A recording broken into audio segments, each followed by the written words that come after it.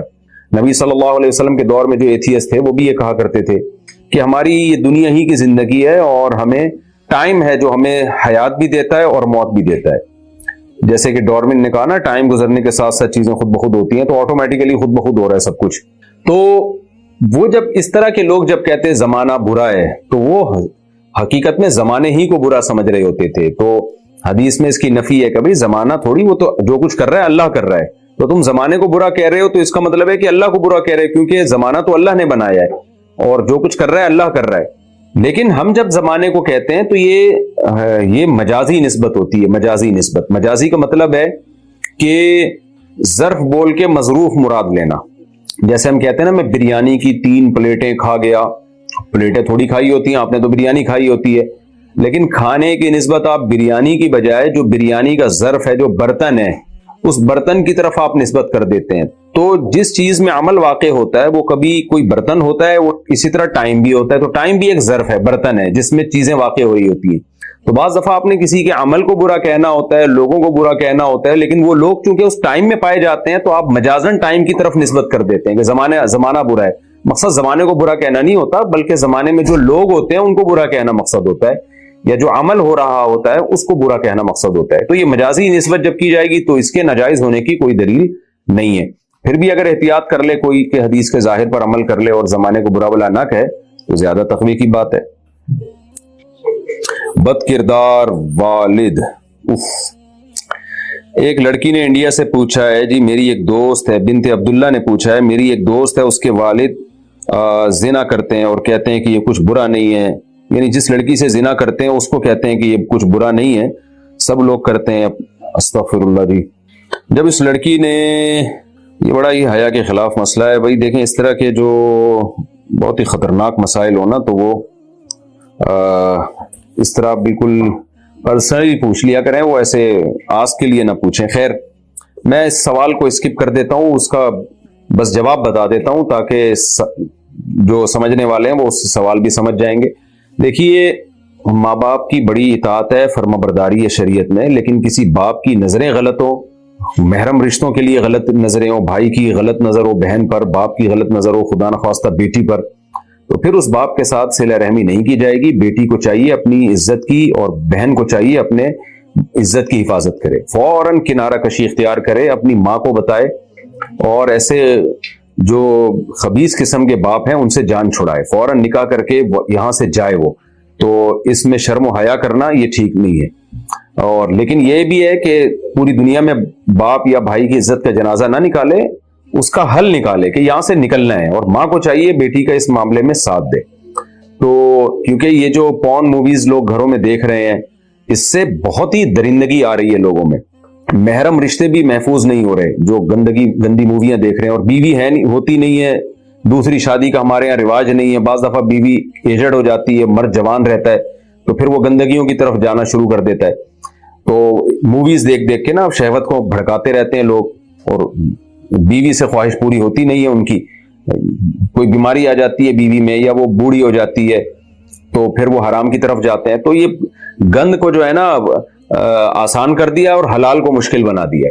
تو خیر ایسا کوئی خبیث آدمی ہو یا خبیث بھائی ہو تو پھر لڑکی کو چاہیے کہ وہ فوراً اس سے علیحدگی اختیار کرے, ماں کو بتائے, ماں پھر بھی ساتھ نہ دے تو کسی بھی طریقے سے وہ علاقے کے تھانے میں رپورٹ کرائے. پہلی کوشش تو یہی کرے کہ تھانے تک نہ جائے, لیکن اگر نہیں کوئی بھی اس کا ساتھ دے رہا تو پھر ثبوت اکٹھی کر کے وہ کسی بھی طرح سے کسی ٹرسٹ سے رابطہ کرے جو قابل ٹرسٹ بھی ہو, یعنی ایسا ٹرسٹ ہو جو قابل اعتماد بھی ہو. کیونکہ بعض ٹرسٹوں کے بارے میں بڑی بڑی اوٹ پٹانگ خبریں آتی ہیں کہ وہ خود لڑکیوں جب وہاں جاتی ہیں تو وہ محفوظ نہیں رہتی. تو کوئی واقعی صحیح ٹرسٹ ہو تو کسی بھی طرح سے قانون کا سہارا لے, کورٹ میں کیس کرے, تو کسی بھی طرح سے اپنی جان کو وہاں سے بچائے.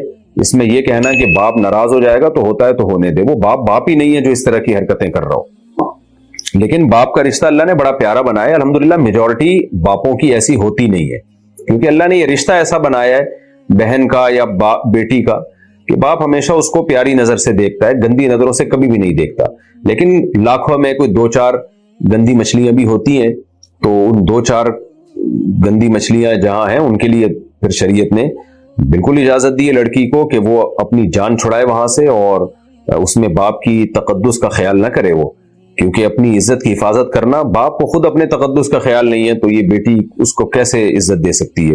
وہاں سے جان چھڑائے, نکلے وہاں سے وہ.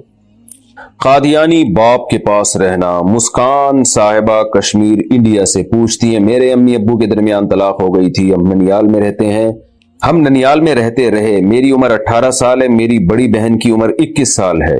اب میرے ابو ہم بہنوں کو اپنے پاس بلا رہے ہیں, تو کیا ہمیں جانا چاہیے؟ میرے ابو قادیانی ہیں, مرزائی ہیں. آپ مسلم ہیں, ابا قادیانی ہیں, تو یہ قادیانیت تو ایک بہت بڑا جرم ہے نا. قادیانیوں کا حکم عام غیر مسلموں کی طرح نہیں ہے, تو بلکہ ان سے قطع تعلق لازمی ہے. میں یہ نہیں کہہ رہا کہ آپ ان سے بد کلامی کریں, بد تہذیبی کریں, بدتمیزی کریں, لیکن آپ ان سے تعلق نہ رکھیں.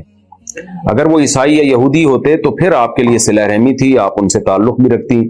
لیکن اگر وہ قادیانی ہیں تو یہ, کیونکہ قادیانی کا جرم یہ ہے کہ وہ ایک جھوٹے نبی کو ہمارے نبی صلی اللہ علیہ وسلم کی طرف منسوب کر کے, اتنا بڑا جرم کر کے بھی اپنے آپ کو مسلم کہتے ہیں. تو اسلام میں تحریف ہے یہ بہت بڑی. آج وہ اپنے آپ کو غیر مسلم کہنا مان لیں, وہ یہ کہیں کہ مسلم نہیں ہے, تو پھر ہم قادیانیوں کو بھی انہی غیر مسلموں کی طرح سمجھیں گے. جیسے ہندو ہیں, عیسائی ہیں, سکھ ہیں, تو سب سے اچھا سلوک کرتے ہیں تو ہم قادیانیوں سے بھی شروع کر دیں گے. لیکن جب تک قادیانی اپنے آپ کو غیر مسلم نہیں مانتے تو یہ بہت بڑا جرم ہے. تو اس کو ہم یعنی ان سے ہم صلہ رحمی یا اچھے تعلقات کی شریعت اجازت نہیں دیتی. یہ خوب سمجھ لیں, قادیانیوں کا حکم عام غیر مسلموں کی طرح نہیں. اور میں پھر بار بار بتاؤں کہ ہم یہ نہیں کہہ رہے کہ بدتمیزی کریں یا ان کو کوئی ٹارچر کریں, نہ, بس حسن سلوک نہ کریں اور ان سے تعلق نہ رکھیں. تو آپ کی ایج 18 سال ہے تو آپ کو چاہیے کہ آپ اپنے والد کے پاس نہ جائیں. رہا مسئلہ کہ آپ جائیں گی کہاں پھر, تو آپ کو چاہیے کہ آپ جو ہے کورٹ میرج کی طرف جائیں, کہیں نکاح کر کے, بالغ ہو گئی آپ, شوہر کے ساتھ زندگی گزاریں.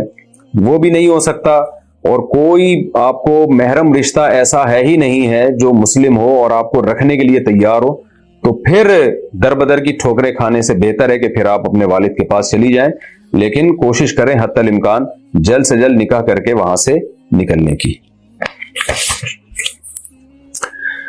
وراثت کا مسئلہ. انڈیا سے کسی نے پوچھا ہے, پہلے میرے دادا کا انتقال ہوا, پھر دادی کا, اور کچھ سال بعد والد کا انتقال ہو گیا. دادی کا صرف ایک گھر تھا. میرے ایک چچا اور 3 پھوپھیاں ہیں.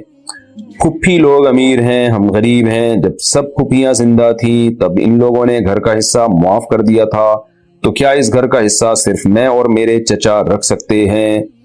پہلے دادا کا انتقال ہوا, پھر دادی کا, کچھ سال بعد والد کا بھی انتقال ہو گیا. ہاں, تو وہ ساری وراثت جو ہے وہ پھر تو ٹرانسفر ہوگی اولاد میں, کیونکہ بار چچا پھوپھیاں میں ہوگی. دیکھیں جب پھوپھیاں زندہ ہیں, انہوں نے گھر کا حصہ معاف کر دیا نا, تو خوب سمجھ لیں وراثت کے مسئلے میں یہ بات خوب سمجھ لیں کہ معاف کرنا ہبہ کہلاتا ہے. یعنی گویا پھوپھیوں نے اپنا گھر آپ کو دے دیا, یہ مطلب ہوگا. تو جب بھی کوئی چیز ہبہ کی جاتی ہے, گفٹ کی جاتی ہے, تو جب تک اس میں قبضہ نہ ہونا وہ گفٹ کمپلیٹ نہیں ہوتا, مکمل نہیں ہوتا. خوب سمجھ لیں. دوسری بات یہ کہ جو چیز تقسیم کے قابل ہو, یعنی ڈیوائیڈ کرنے کے بعد بھی اس سے فائدہ اٹھایا جا سکتا ہو, تو اس میں ہبا اس وقت تک مکمل نہیں ہوگا جب تک اس کو ڈیوائڈ نہ کر دیا جائے. میں مثال سے بات سمجھاتا ہوں. جیسے ایک گھر ہے, اتنا بڑا گھر ہے کہ وہ اگر ہم اس کو ڈیوائڈ کرتے ہیں 2 یا 3 حصوں میں, جن کو بھی آپ گفٹ میں دینا چاہ رہے ہیں, تو وہ پھر بھی رہنے کے قابل رہے گا. تو وہ گھر جب ہبا کیا جائے گا نا 2-3 افراد کو, تو ڈیوائڈ کر کے دینا پڑے گا, یعنی پورشن کہ بھئی یہاں سے یہاں تک آپ کا ہے, یہاں سے یہاں تک آپ کا ہے, یہاں سے یہاں تک آپ کا ہے. تو جب تک اس طرح ڈیوائڈ نہیں کیا جائے گا اس وقت تک ہبا مکمل نہیں ہوگا. تو اب اگر وہ گھر اتنا بڑا تھا کہ آپ کی پھوپھیوں نے کہا کہ ہم نے یہ اپنا حصہ معاف کر دیا, اور وہ گھر اتنا بڑا تھا کہ اس کو ڈیوائڈ کرنا ممکن تھا, یعنی تقسیم کے بعد بھی وہ رہنے کے قابل رہتا کہ الگ الگ فیملیاں اس میں رہ سکتی ہیں, تو پھر صرف اتنا کہنے سے وہ معاف نہیں ہوگا, بلکہ وہ ابھی بھی پھوپھیوں کا ہی ہے جب تک وہ اس طریقے سے نہیں دے دیتی, قبضہ نہیں دے دیتی اور ڈیوائڈ نہیں کر دیتی. لیکن اگر وہ گھر اتنا چھوٹا ہے کہ وہ ڈیوائڈ کے قابل ہی نہیں, جیسے فلیٹ ہوتے ہیں یا چھوٹے گھر ہوتے ہیں, ان کو اگر 2 پارٹ میں آپ کر دیں تقسیم, تو پھر وہ کسی کے بھی استعمال کے قابل نہیں رہتا, یا 3 پارٹ میں اگر آپ اس کو ڈیوائڈ کر دیں, تو وہ جو یعنی قابل تقسیم ہی نہ ہو, تو پھر اس میں زبانی کہنے سے کہ بھئی میں اپنا حصہ مجھے اس میں نہیں چاہیے, میں دستبردار ہو جاتی ہوں, تو پھر یہ کہنے سے وہ اس حصے سے دستبردار ہو جاتی ہیں اور وہ پھر اس میں ان کا وراثت کا حصہ نہیں رہتا. اب وہ گھر کتنا بڑا تھا یہ آپ ہی بہتر جانیں, تو اس لیے بہتر یہی ہے کہ آپ نے یہ انڈیا سے مسئلہ پوچھا ہے نا, تو آپ وہاں دارالفتہ سے رجوع کریں اور پوری ڈیٹیل بتائیں, دارالعلوم دیوبند سے یا مظاہر علوم سے, یا کوئی بھی آپ کے قریب میں کوئی مفتیان کرام ہو کہ آپ جس شہر میں رہتی ہیں, تو بہتر ہے کہ آپ ان سے پوری ڈیٹیل لکھ کے فتویٰ لے لیں اس بارے میں. بند گھر میں جنات کا سایہ. نور علی خان مہاراشٹر انڈیا سے. ہمارا ایک گھر ہے جو 9 سال سے بند ہے, اس میں لائٹ بھی نہیں ہے. لوگوں نے افواہ بنا دی ہے کہ اس میں جن ہے, تو واقعی اس گھر میں جن ہے؟ اس گھر میں جانا کیسا رہے گا؟ دیکھیں, آپ اس گھر میں جا کے بیل بجائیں, اندر سے اگر کوئی بندہ نکلے اور آپ اس سے پوچھیں کہ آپ کتنے سال سے یہاں پر ہیں, وہ اگر کہیں میں 500 سال سے یہاں رہ رہا ہوں, تو سمجھ لو کہ جن نہیں ہے. اور اگر ایسی کوئی کہانی نہیں ہے, وہ نارمل اتنا ہی سال سے رہ رہا ہے جتنے سال سے انسان رہتے ہیں, تو وہ پھر انسان ہے. یہ تو خیر میں نے ویسے ہی چٹکلا سنایا آپ کو, لیکن آپ یہ بات دماغ سے نکال دیں نور علی خان کہ وہاں جنات ہیں. میں بہت دفعہ انسان کو وہم ہو جاتا ہے اور پھر اس کو نظر آنے لگتی ہیں چیزیں. 9 سال سے بند ہیں یا 18 سال سے بند ہیں, ایسی کی تیسی, آپ جاؤ دروازہ کھولو, گھر کی دھلائی کراؤ اور دماغ سے نکال دو. باقی ویسے برکت کے لیے رقیہ کر لینا چاہیے. رقیہ کا کیا مطلب ہے؟ گھر میں جائیں, تلاوت کریں, سورہ بقرہ کی تلاوت کریں, نماز پڑھیں, اور ایسا بھی کر سکتے ہیں کہ سب مل کے بطور رقیہ کے سورہ بقرہ کی تلاوت کر لیں, یا سب مل کے قرآن پڑھ لیں, تو اس سے گھر میں برکتیں آئیں گی. جو بھی شیطانی اثرات ہوتے ہیں جنات, چڑیلوں, بھوتوں کے, بالفرض اگر ہوئے بھی تو وہ ختم ہو جائیں گے. تو کانفیڈنٹ رہیے اور ان باتوں کو دماغ میں نہ لائیں, کیونکہ ایک دفعہ دماغ میں یہ بات بیٹھ گئی نا, تو جن نہیں بھی ہوتے تو نظر آنا شروع ہو جاتے ہیں انسان کو. تو احتیاط اسی میں ہے کہ جا کے دھلائی کریں, پاک صاف کریں گھر کو, اور جا کے وہاں پر یہ اس طرح قرآن خوانی کر لیں. وہ نہیں قرآن خوانی جیسی آج کل ہوتی ہے, بس چند بچوں کو لایا, پیسے پکڑائے اور وہ خود کر لیں, یا سورہ بقرہ کی تلاوت کر لیں وہاں جا کے بلند آواز سے, تو کوئی اثرات ہوئے بھی تو انشاءاللہ ختم ہو جائیں گے. بھائی سے لا تعلق ہونا. میرا بڑا بھائی جو والدین کا نافرمان ہے, یہ بھی پاکستان سے کسی نے پوچھا ہے, بہن بھائیوں کو ہمیشہ شک کی نگاہ سے دیکھتا ہے, ہمیں برا بھلا کہتا ہے, یہی سلوک والدہ کے ساتھ کرتا ہے. والد صاحب انتقال فرما چکے ہیں, کیا شریعت میں ایسے شخص سے اپنے جان اور مال کی حفاظت کے لیے لا تعلق ہونا جائز ہے؟ اگر واقعی جان اور مال کا خطرہ ہے تو پھر تو ٹھیک ہے, لیکن جان مال کا خطرہ سے آپ کی کیا مراد ہے؟ کوئی پیسے چوری کرے گا, وہ کیا کرے گا؟ تو بہتر یہی ہے کہ بھائی کا جو رشتہ ہے بہت اہم رشتہ ہوتا ہے, خونی رشتہ ہوتا ہے, اس سے بالکل قطع تعلق نہ کریں. اس کے شر سے بچنے کے لیے ریزرو ہو جائیں, اس سے زیادہ فری نہ کرائیں اس کو, اور دعا کرتے رہیں کہ اللہ اس کو سیدھے راستے پہ چلنے کی توفیق عطا فرمائے. عورت کا ٹرین میں نماز پڑھنا. سفورہ صاحبہ کراچی سے پوچھتی ہیں, میرا سوال یہ ہے کہ کیا عورت کے لیے ٹرین میں نماز پڑھنا ضروری ہے؟ کیونکہ مردوں کی وجہ سے بے پردگی ہوتی ہے, تو نماز قضا کر کے گھر پہنچ کر پڑھ سکتے ہیں. نیز سفر میں 2 نمازیں جمع کر کے ایک ساتھ پڑھ سکتے ہیں. 2 نمازیں جمع کرنے پر میں ڈیٹیل میں تفصیل بیان کر چکا ہوں کہ امام ابو حنیفہ کے نزدیک جو 2 نمازیں حدیث میں اکٹھی پڑھنے کا آیا, تو اکٹھی کا یہ مطلب نہیں ہے کہ نمازوں کو قضا کر دے, کیونکہ کوئی واضح حدیث اس بارے میں نہیں ہے کہ جس میں آتا ہو نبی نے نماز قضا کی ہو. اور اگر کوئی واضح حدیث ہے بھی تو اس کی سند کمزور ہے، جبکہ قرآن مجید میں ایک جگہ نہیں متعدد جگہ پر اللہ نے حکم دیا کہ اپنی نمازوں کی حفاظت کرو، اور نمازوں کے اللہ نے ٹائم متعین کیے ہیں۔ تو ظاہر ہے حفاظت کا مطلب یہی ہے کہ جو معروف وقت ہے نمازوں کا، جو 5 ٹائم الگ الگ وقت ہے، تو اس کے حساب سے نماز پڑھا کرو۔ تو وہ حدیثیں دن میں 2 نمازیں اکٹھی کرنے کا آتا ہے، تو ان میں وہ والی حدیثیں جن میں آتا ہے کہ ایک وقت یعنی دوسرے وقت میں داخل کر کے نبی نے نماز پڑھی ہے، تو وہ والی حدیثیں ان حدیثوں کا مقابلہ اور قرآن کی آیتوں کا مقابلہ نہیں کر سکتی، کیونکہ سند کے لحاظ سے وہ اتنی مضبوط نہیں ہے۔ جیسے بخاری مسلم میں آتا ہے نا کہ نبی صلی اللہ علیہ وسلم نے بغیر کسی عذر کے بھی 2 نمازیں اکٹھی پڑھی ہیں، تو جمہور اس کا مطلب یہی بتاتے ہیں کہ وہاں اکٹھی کا مطلب ہے کہ ظہر کو عصر کے قریب لے کر گئے اور عصر کو اول وقت میں پڑھا، تو یہ مطلب ہے اکٹھی کرنے کا۔ تو ہم کہتے ہیں باقی جگہوں پہ بھی یہی مطلب ہے، سوائے عرفات میں اور مزدلفہ میں، وہاں حقیقت میں آپ صلی اللہ علیہ وسلم نے 2 نمازیں اکٹھی پڑھی ہیں، تو اس لیے ہم اس کو جائز نہیں سمجھتے۔ باقی کوئی فقہ شافعی کو فالو کرتا ہے یا فقہ مالکیہ کو فالو کرتا ہے تو پراپر ایک فقہ کو پھر فالو کرے۔ اب حنفی لوگ کیا کرتے ہیں کہ 2 نمازیں اکٹھی پڑھنے کے لیے شافعی بن جاتے ہیں، اور جب امام شافعی کہتے ہیں کہ صدقہ فطر میں آپ کو گندم ہی دینا پڑے گا، پیسے نہیں دے سکتے آپ، تو وہاں آ کے حنفی بن جاتے ہیں، تو یہ دین کے ساتھ مذاق ہے۔ تو احتیاط کا تقاضا بھی یہی ہے نماز جیسی اہم عبادت کے ساتھ، کہ ہر نماز اپنے وقت پہ پڑھی جائے۔ تو سفر میں آپ اس طرح کر سکتی ہیں کہ اپنے پاس موبائل کی ایپ میں نمازوں کا ٹائم رکھیں، ظہر کو آپ پڑھیں بالکل آخری وقت میں، سلام پھیرنے کے بعد تھوڑی دیر کے بعد ہی عصر کا وقت شروع ہو جائے، بے شک آدھا منٹ بعد شروع ہو جائے، تو آپ نے آدھا منٹ بعد 1 منٹ بعد عصر پڑھ لینی ہے۔ اس طرح مغرب کو ڈیلے کریں، آپ عشاء سے تھوڑی دیر پہلے پڑھیں، اور جیسے ہی مغرب ختم ہو تو فوراً تھوڑی دیر میں عشاء کا وقت ہو جائے گا، فوراً عشاء بھی پڑھ لیں۔ تو اس طرح سے 2 نمازیں اکٹھی، اور یہ حدیث سے ثابت ہے، لیکن یہ بھی عام معمول نہیں تھا نبی صلی اللہ علیہ وسلم کا، کبھی کبھار۔ تو اگر آپ کو کہیں مشکل ہو تو اس پر عمل کریں، ورنہ سفر میں بھی کوشش یہی کریں ہر نماز پراپر اپنے ٹائم پر ہو۔ باقی جو آپ نے مسئلہ پوچھا ہے کہ جی بے پردگی کی وجہ سے نماز چھوڑی جا سکتی ہے، تو بالکل نہیں چھوڑی جا سکتی۔ پردے سے زیادہ اہم حکم نماز کا ہے، تو آپ کو سفر میں نماز پڑھنی پڑے گی، چاہے ٹرین میں کتنا زیادہ رش ہو، چہرہ ڈھانپ کے نماز پڑھیں، جو ہے وہ وضو کریں آپ، تو اس میں بے پردگی کی وجہ سے نماز قضا کرنے کی شرعاً اجازت نہیں ہے، بے پردگی کے خوف سے۔ اللہ سے کیا ہوا وعدہ ٹوٹ جاتا ہے۔ انڈیا سے کسی نے پوچھا اللہ سے کوئی وعدہ کر کے توڑ دیا، پھر توبہ استغفار بھی کر لی، تو کیا اب اس وعدے پر قائم رہنا ضروری ہے؟ جی ہاں بھائی ضروری ہے۔ ایک تو وعدہ کیا توڑا، ایک جرم کیا، اوپر سے اب اس جرم پہ قائم رہیں، یہ تو غلط ہے، دوبارہ وعدہ کر۔ اچھا، حج کے مسائل جب سنے جاتے ہیں نا تو لوگ کافی پریشان ہوتے ہیں، تو اس میں سب سے پہلے آپ نے گھبرانا نہیں ہے، کیونکہ ہمارے ساتھ ہیں، جیسے جیسے یہ کرتے ہیں ویسے ویسے کرتے رہیے گا۔ دیکھیے نبی صلی اللہ علیہ وسلم نے جب زندگی میں آپ صلی اللہ علیہ وسلم نے حج کیا، تو اسلام میں وہ پہلا حج تھا جو اسلامی طریقے کے مطابق کیا گیا ہے۔ تو کیسے ہوا؟ کتنے آرام سے، جیسے جیسے نبی صلی اللہ علیہ وسلم نے کیا صحابہ نے بھی ویسے ہی کر لیا۔ تو اس لیے لوگ کچھ، میں چہروں پہ دیکھ رہا ہوں لوگ کچھ پریشان سے ہو رہے ہیں، کیا کرنا پڑے گا، پتہ نہیں کس مشکل میں پھنس جائیں گے ہم۔ تو مفتی انعام صاحب کے ماشاءاللہ 19واں حج ہوگا آپ کا، 19واں یا 20واں حج ہوگا، تو وہ بہت ایکسپرٹ ہیں۔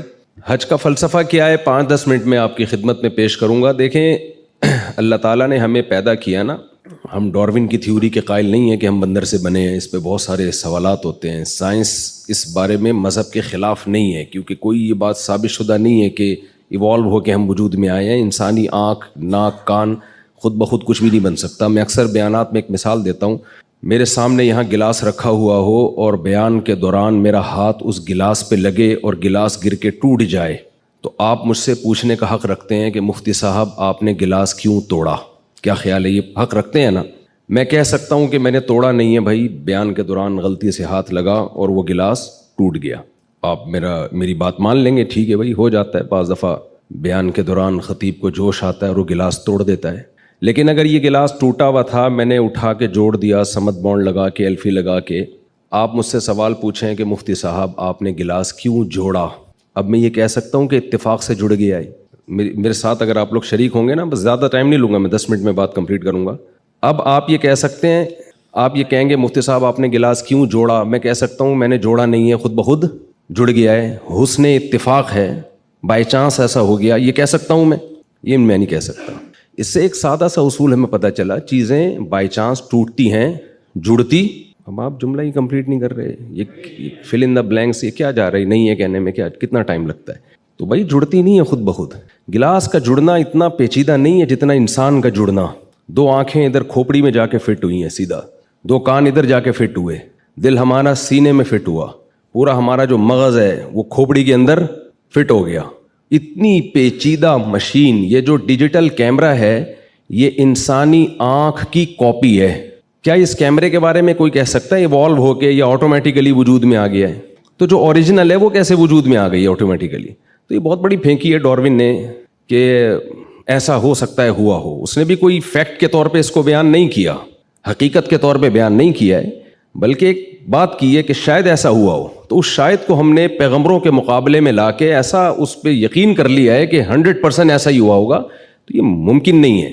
تو ہم خدا کے ماننے والوں میں حج وہی کرتا ہے جو خدا کے وجود پر یقین رکھتا ہے. جس کو خدا کے وجود کا یقین نہیں ہے تو وہ کیوں حج کرے گا بھائی؟ وہ اس کے لیے تو اللہ ہی نہیں ہے, تو پھر اللہ کا گھر کیا اور منی کیا اور عرفات کیا, یہ سب باتیں اس کے لیے بے معنی ہو جاتی ہیں. اب خدا کو ماننے والے کی 2 قسمیں ہیں. ایک وہ ہیں جو مانتے ہیں, بس ایسے مانتے ہیں کہ ہے کیا کریں, ہے تو کیا کریں بھائی. بہت سے ایسے لامذہب لوگ ہیں جو کہتے ہیں ہم گاڈ پہ بلیو رکھتے ہیں, اس کائنات کو کسی نے بنایا. آپ آرٹیفیشل انٹیلیجنس سے پوچھیں تو اس کا بھی یہی جواب ہے کہ کوئی گاڈ ہے, کوئی ہے جس نے اس کائنات کو بنایا اور اس نظام کو چلایا ہے. لیکن اللہ ایسے ماننے والوں کو مانتا نہیں ہے. یہ ایسا ہی ہے جیسے آپ کہیں یہ میرے والد صاحب ہیں, یہ میری والدہ ہیں. والد صاحب آپ کو کوئی کام کہتے ہیں, آپ کرتے نہیں ہیں. آپ آئی ڈی کارڈ میں اپنے نام کے ساتھ والد صاحب کا نام ڈالنے کے لیے تیار نہیں ہیں, لیکن آپ سے جب پوچھا جاتا ہے کہ آپ کے والد صاحب کون ہیں, آپ کہتے ہیں یہ جمشید صاحب میرے والد صاحب ہیں. تو جمشید صاحب بولیں گے بیٹا ایسے تکلف کی ضرورت کیا ہے جب تم میری ایک بات مانتے نہیں ہو, آئی ڈی کارڈ میں اپنا نام میرے نام کے ساتھ ڈالنے کے لیے تیار نہیں ہو, تو یہ خام میں تکلف کہ یہ میرے والد صاحب ہیں, یہ میری والدہ ہیں, اس تکلف کی ضرورت نہیں ہے. تو خدا کے ماننے والے بھی 2 قسم کے ہوتے ہیں. کچھ تو ایسے ہوتے ہیں جو جیسے انگریزوں میں آپ نے دیکھا ہوگا جب کوئی پرابلم ہو کہتے ہیں اوہ مائی گاڈ, کہتے ہیں نا, گاڈ کو تو وہ بھی مانتے ہیں. اب آگے گاڈ ان سے کیا مطالبہ کرتا ہے؟ گاڈ کہتے ہیں زنا حرام ہے, بدکاری حرام ہے. انگریز مانتا ہے اس کو؟ کہتے ہیں جاؤ, کہتے ہیں ہماری انڈیویجول لائف ہے, ہم انڈیپینڈنٹ ہیں, ہم جو چاہیں کریں. گاڈ کہتا ہے کہ شراب حرام ہے, گورا مانتا ہے اس کو؟ اگر نہیں کہیں گے نا سب لوگ تو مجھے ذرا خوشی ہوگی. جی بالکل. گاڈ کہتا ہے کہ لا تقل لہما افن, بوڑھے ماں باپ کے سامنے اف بھی مت کرو. گورا کہتا ہے اف تو دور کی بات, بڑھاپے میں اولڈ ہاؤس میں جمع کرا کے آ جاتا ہے وہ, ٹینشن ہی ختم کرو بھائی. گاڈ اس بات پہ راضی ہوتا ہے؟ گاڈ تو کہتا ہے وَوَصَّيْنَا الْإِنسَانَ بِوَالِدَيْهِ, ہم نے وصیت کی ہے کہ اللہ کے بعد سب سے بڑا حق کس کا ہے؟ ماں باپ کا. تو گورے کا بھی گاڈ سے ایک رشتہ ہے جو نہ ہونے کے برابر. نہ وہ شراب کو حرام کہتا ہے, نہ وہ بدکاری کو حرام کہتا ہے, نہ وہ فیملی سسٹم کو اس کی کوئی ویلیو ہے ان کی نظر میں. چچا خالو پھپھا کا لفظ ہی ان کی مارکیٹ سے شارٹ ہو گئے ہیں, پورے رشتے ہی مارکیٹ سے. ان کی مارکیٹ میں ہر چیز ملے گی آپ کو, رشتے نہیں ملیں گے. تو اللہ جو ہے اسلام کی صورت میں جو اللہ نے ہمیں دین دیا, دین برحق دیا, اس میں 2 چیزوں کا نام ہے اسلام. کہ آپ کا ریلیشن, یعنی اسلام کو اگر آسان لفظوں میں ایکسپلین کیا جائے تو اسلام از دا نیم آف ریلیشن شپ. اسلام نام ہے ریلیشن کو قائم کرنے کا, کہ آپ انڈیویجول نہیں ہیں, انڈیپینڈنٹ نہیں ہیں. آپ کو پیدا کرنے میں کسی کا ارادہ ہے, پھر آپ جب پیدا ہوئے تو آپ کو پالنے میں آپ کے ماں باپ نے مدد کی ہے. خلق من الماء بشرا فجعلہ نسبا وصہرا, اللہ کہتے ہیں ہم نے ایک پانی سے بنایا اور 2 خاندان دے دیے تمہیں, ایک ددیال اور ایک ننیال اور ایک سسرال. یہ اللہ نے سسرال کا تذکرہ کیا, اگرچہ مجھے ڈر لگ رہا ہے کہتے ہوئے, لیکن فجعلہ نسبا, ایک نسب والا خاندان اور ایک بلوغت کے بعد سسرال والا خاندان. تو یہ ریلیشن ہے خاندان کا, اور ایک ریلیشن ہے خالق اور مخلوق کا. تو اسلام 2 چیزوں کا نام ہے کہ اپنا رشتہ اللہ سے بھی مضبوط کرو اور مخلوق سے بھی مضبوط کرو. مخلوق سے ریلیشن کیسے مضبوط ہوگا اس کی ڈیٹیل بیان کی ہے. ایسے گوروں کی طرح ہوائی باتیں نہیں کی ہے, ویمن رائٹس اور ہیومن رائٹس, خام خواہ کے فضول نعرے ہوائی جس کا کوئی نہ سر نہ پاؤں. آپ انگریزوں سے پوچھیں کہ ویمن رائٹس کیا ہیں تو وہ کہیں گے کہ ہر خاتون سے آپ اچھے طریقے سے بات کریں, کسی سے آپ دل آزاری نہ کریں. بھائی ہیومن رائٹس کیا ہیں؟ بھائی سب چوری نہ کریں اور کسی پہ ظلم نہ کریں. لیکن اگر آپ اسلام سے پوچھتے ہیں کہ خواتین کے حقوق کیا ہیں تو اسلام کہے گا کس خاتون کی بات کر رہے ہو. بھئی ماں کی بات کر رہے ہو تو اس کے الگ رائٹ ہیں, بیٹی کی بات کر رہے ہو تو اس کے الگ رائٹ ہیں, بہن کی بات کر رہے ہو تو اس کے الگ رائٹ ہیں. بیٹی کے رائٹ کیا ہیں؟ آپ اپنی وراثت سے اس کو محروم نہیں کر سکتے. انگریزوں میں یہ حق ہے, مغربی دنیا میں حق ہے کہ آپ بیٹی کو وراثت نہ دینا چاہیں تو آپ کا یہ رائٹ ہے. اسلام میں کیا ہے کہ بھئی آپ بیٹی کو وراثت سے محروم نہیں کر سکتے. تو رائٹ کس میں زیادہ ہوئے؟ اسلام میں زیادہ ہوئے نا. تو ایک ایک رائٹ کی ڈیٹیل بیان کی ہے، ماں کے حقوق، بیوی کے حقوق، بیٹی کے حقوق، بہن کے حقوق. اسی طرح اسلام میں خالق کے بھی کچھ حقوق ہیں. صرف اوہ مائی گاڈ کی حد تک آپ نے خدا کو یاد نہیں کرنا، اتنا کافی نہیں ہے. تو اللہ نے مخلوق کے خالق سے ریلیشن کے لیے ہمیں 5 ارکان دیے ہیں. سب سے پہلے تو کلمہ توحید ہے کہ اس کے ساتھ کسی کو آپ نے شریک نہیں کرنا. یہ باتیں چلتی ہیں. اصل تو آپ کے گائیڈ ہیں مفتی انعام صاحب، میں بھی ان سے سیکھتا ہوں الحمدللہ. اور مجھے پچھلے 2021 یا 22 میں نے حج کیا تھا، تو مجھے بہت کچھ سیکھنے، ابھی بھی میں نے مسائل حضرت سے ہی سیکھ رہا ہوں. کیونکہ دیکھیں یہ حج ایسی چیز ہے جو کتابوں سے نہیں آتی. ملا علی قاری رحمۃ اللہ علیہ کا مشہور واقعہ ہے نا، انہوں نے حج پہ پوری کتاب لکھی، طواف کرنے گئے تو الٹا طواف شروع کر دیا انہوں نے. تو کسی نے کہا کہ ملا علی قاری کی کتاب پڑھ کے ہی آ جاتے ہیں. ان کو یہ نہیں پتا کہ یہ ملا علی قاری ہی ہیں جو کتاب لکھ کے بھی الٹا طواف شروع کر دیا انہوں نے. تو ایک اسلام میں دوسرا رکن ہے نماز. یہ اللہ کے اور مخلوق کے ریلیشن کو قائم کرنے کے لیے. اگر آپ نماز نہیں پڑھتے، آپ صبح شام کہیں میں خدا کو مانتا ہوں، اللہ کہتا ہے ایسے ماننے پر تو گورنمنٹ کی طرف سے کوئی پابندی نہیں ہے، آپ کا کچھ جاتا بھی نہیں ہے، تو ایسے مانتے رہیں آپ. اسی طرح زکوٰۃ ہے، اسی طرح روزہ ہے، اسی طرح حج ہے. اب ہم جو عبادتیں دیکھتے ہیں، اللہ نے ہمیں جو عبادات دی ہیں وہ 2 طرح کی عبادتیں ہیں. کچھ عبادتیں ایسی ہیں جن کی لاجک بہت آسانی سے سمجھ میں آ جاتی ہے. جیسے زکوٰۃ ہے، بہت آسانی سے سمجھ میں آتا ہے کہ زکوٰۃ کا مقصد کیا ہے، غریبوں کی مدد کرنا. یہ ہر مذہب میں ہے، ہر قوم میں ہے کہ آپ ضرورت مند لوگوں کی مدد کریں گے، لوگ تعریف کرتے ہیں. یہ ایک لاجک ہے، اس کی ایک سمجھ میں آتا ہے یہ کام. نماز سمجھ میں آتی ہے، آپ وضو کرتے ہیں، صاف ستھرے ہو کے مسجد جاتے ہیں، اللہ کے سامنے جھکتے ہیں، اس کی تعریفیں کرتے ہیں. سبحان ربی الاعلیٰ، سبحان ربی العظیم، ایاک نعبد و ایاک نستعین. لیکن اللہ تعالیٰ کچھ عبادات ہمیں ایسی دیتے ہیں جن کی سرسری غور جب آپ کرتے ہیں تو اس کی کوئی لاجک سمجھ میں آتی نہیں ہے کہ یہ کیوں ہے. تو اس کی ایک ہی لاجک ہے. وہ لاجک یہ ہے کہ میں یہ دیکھنا چاہتا ہوں تم میرے بندے ہو، میرے غلام اپنے آپ کو سمجھتے ہو یا نہیں سمجھتے. آپ نے فوج میں دیکھا ہوگا ٹریننگ کے دوران نا، بعض دفعہ کیا ہوتا ہے، فوجی آفیسر کیڈٹ کو بولتا ہے کہ جاؤ یہ کین یہاں سے اٹھا کے وہاں رکھ دو. وہ بیچارہ بھاگا بھاگا جا رہا ہوتا ہے، رکھ کے آتا ہے، کہتا ہے واپس اٹھا کے لے آؤ. تو سر آپ نے وہاں رکھوایا کیوں تھا جب واپس لے کر آنا تھا؟ تو وہ کیا سکھاتے ہیں، آرڈر از آرڈر. ان کو پتہ ہے جنگ میں اگر ضرورت پڑی نا کہ یہاں سے وہاں جاؤ، اور یہ مناظرہ کرنے لگ گیا کہ سر کیوں جاؤں، تو جنگ میں شکست ہو جائے گی. تو آفیسر کی اطاعت سکھائی جاتی ہے. کچھ ایسے کام کروائے جاتے ہیں بھائی تمہاری سمجھ میں آئے نہ آئے تم نے کرنے ہیں. تو حج بھی اسی ٹریننگ کا نام ہے. اللہ کہتے ہیں کہ میں جو کہہ رہا ہوں تم نے کرتے رہنا ہے، بس یہ نہیں پوچھنا کہ کیوں. یہی اس کی ایک لاجک ہے. دیکھیں اسلام میں لباس، گورے اس بات کا اعتراف کرتے ہیں کہ سلا ہوا لباس پہننا یہ مسلمانوں نے یہ دنیا میں پھیلایا ہے یہ، لیکن حج میں ہم سے سلا ہوا لباس چھین لیا جاتا ہے. مجھے آپ بتائیں اسلام میل کچیل کو پسند کرتا ہے یا صفائی کو؟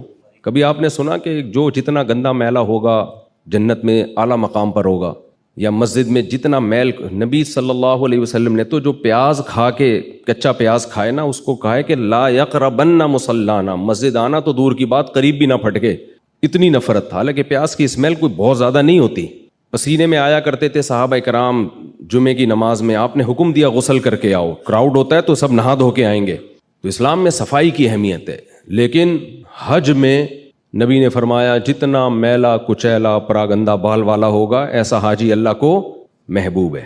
روٹین سے ہٹ کے کچھ کام کروائے جا رہے ہیں ہم سے. عام طور پر سر ڈھانکا جاتا ہے، لیکن حج میں آپ کو سر ڈھانپنے کی اجازت نہیں ہے. نبی صلی اللہ علیہ وسلم نے ساری زندگی بال رکھے ہیں، کہیں بھی آپ سے سر منڈوانا ثابت نہیں ہے، لیکن حج کے موقع پہ سر منڈوایا جاتا ہے. اب آپ حیران ہوتے ہیں کہ ہم گئے، اتنی ہم نے اسٹرگل کی، مینا گئے اور رمی کی، اور اتنے تھک ہار کے ہمیں انعام کیا دیا جا رہا ہے، سر منڈا کے واپس آؤ. کبھی آپ نے کوئی ایسا مہمان دیکھا، میزبان دیکھا جو اکرام کے طور پر آپ نے اس کے لیے اتنی محنت کی، اسٹرگل کی، اور وہ آخر میں کہے کہ بھی آپ نے کیا کرنا ہے، سر منڈانا ہے؟ تو یہ اللاجیکل کام ہے. نمازیں ہمیشہ وقت پہ پڑھی ہیں. حج میں نمازوں کے ٹائم کو چینج کیا گیا کہ مغرب کو آپ نے عشاء کے ساتھ پڑھنا ہے. پھر صفا مروہ کی سعی آپ دیکھیں، نہ اس میں رکوع ہے نہ سجدہ ہے. اس پہاڑ پہ چڑھنا ہے اترنا ہے، اس پہاڑ پہ چڑھنا ہے اترنا ہے، اور بیچ میں دوڑنا ہے. کوئی لاجک بنتی ہے اس کی؟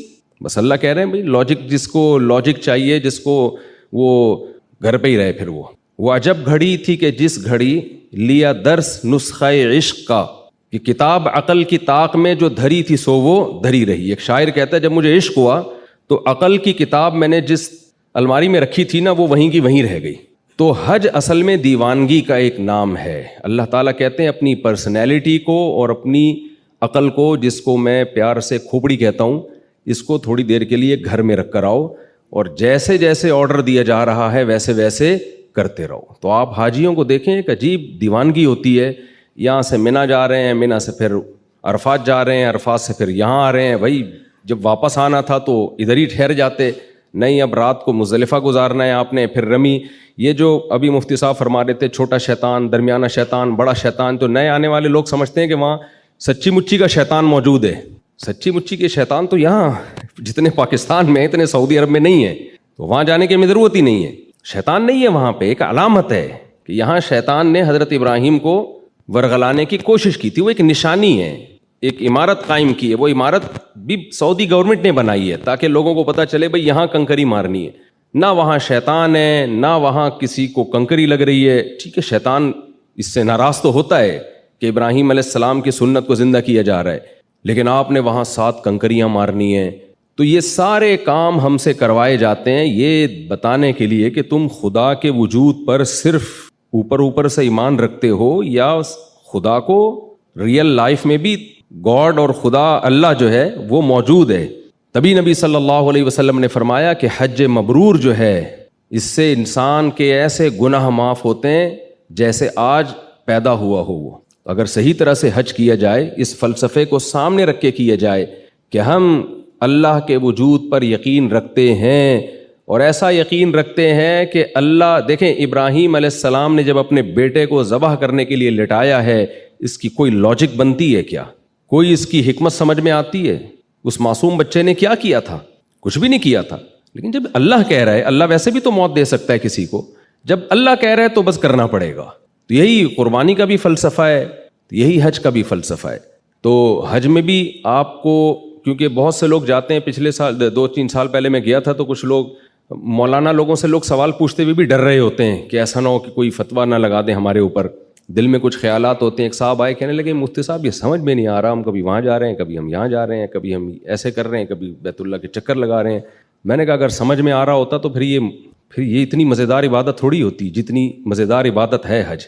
حج مزے کی عبادت جب ہی بنتی ہے جب سمجھ میں نہ آ رہا ہو اور ہم کیوں کر رہے ہوں، صرف اللہ کے کہنے پر۔ تو یہی سمجھ میں آ رہا ہے ہمارے کہ اللہ ہمارا رب ہے، اس نے ہمیں پیدا کیا، کہتے جاؤ میرے گھر کا طواف کر کے آؤ،